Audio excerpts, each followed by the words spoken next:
Bienvenue.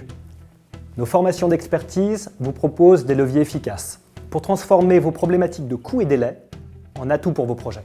Le facteur coût a longtemps été le parent pauvre de la gestion de projet, particulièrement dans les projets de conception. Or, les choses sont en train de changer. La dimension coût devient aussi importante que les délais. Quelles sont les difficultés d'un chef de projet pour gérer les coûts et les délais? La question cruciale qui est posée aux décideurs est la suivante.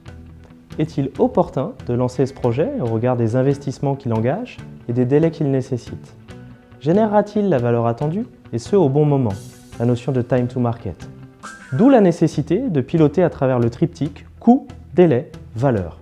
En quoi ces formations d'expertise peuvent aider le chef de projet à piloter ce fameux triptyque? À chaque étape de décision correspond un ensemble de méthodes qui visent à traiter la question posée de manière rationnelle. Elles donnent à vos décideurs la meilleure visibilité possible. Résumons-nous. Quelle décision, à quel stade, comment et par qui? Eh bien, mettons-nous dans la peau des différents décideurs qui interviennent sur un projet. Le financeur. Ai-je les moyens financiers pour envisager un tel business? Le financeur a besoin de connaître les différents ordres de grandeur de coûts. Quelles sont les techniques qui peuvent l'aider? Les méthodes d'estimation. Le client. Ce business est-il rentable? Quels attendus? Est-ce le bon moment? Le client a besoin de connaître les indicateurs de rentabilité et de sensibilité pour décider go ou no go. Quelles sont les techniques qui peuvent l'aider? Les méthodes de calcul de rentabilité. Le maître d'œuvre. Puis-je garantir le coût de réalisation du projet et les délais? Le maître d'œuvre a besoin de connaître les ressources nécessaires au projet pour affecter les coûts aux différentes lignes budgétaires. Quelles sont les techniques qui peuvent l'aider? Les méthodes de planification, de budgétisation et de négociation avec les opérationnels. Le chef de projet, suis-je en capacité de réaliser les attendus? Le chef de projet a besoin de connaître la performance à date et les éléments qui lui permettent d'anticiper la situation future. Quelles sont les techniques qui peuvent l'aider? Les méthodes de gestion des coûts et des délais par la valeur acquise, Learned Value Management. La méthode de la valeur acquise, EVM, est puissante car elle positionne dans un même dispositif la maîtrise des coûts et des délais. Prenons l'équation de départ. À un budget X correspond une valeur Y. Le premier travail consiste à planifier la production de cette valeur. Pour cela, nous positionnons des jalons qui correspondent à des résultats intermédiaires. Prenons un exemple simple, le projet de construction d'une centrale nucléaire EPR. Cette centrale a été accordée avec un budget de 5 milliards d'euros et une livraison sous 8 ans. À chaque point de contrôle se posent les questions suivantes. La valeur acquise est-elle en ligne avec celle prévue à date? Autrement dit, sommes-nous en avance ou en retard?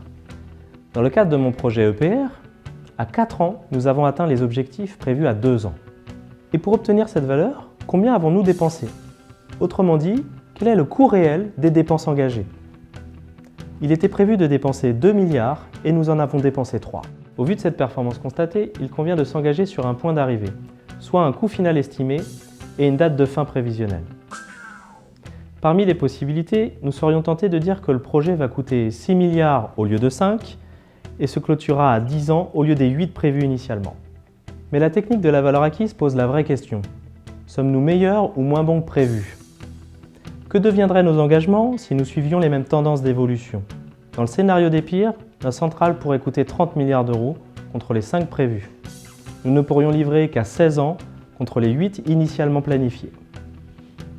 La technique de la valeur acquise est donc un outil puissant qui permet des prévisions beaucoup plus réalistes de la situation présente et future. Nous pourrions alors négocier avec les opérationnels des engagements basés sur une prise en compte des risques beaucoup plus fine. Comment rendre abordables des sujets aussi complexes? Et comment en faciliter la maîtrise? Nos consultants formateurs sont des professionnels expérimentés. Leurs contenus de formation sont adossés à des standards, l'AACE, le PMI, l'IPMA. Vous appréhendez l'essentiel avec facilité. Il reste une dernière question importante. Que se passe-t-il après la formation présentielle? Ces modules de formation sont proposés en blended learning. Vous disposez d'un suivi individualisé, de ressources en ligne et de QCM pour tester vos connaissances. À bientôt!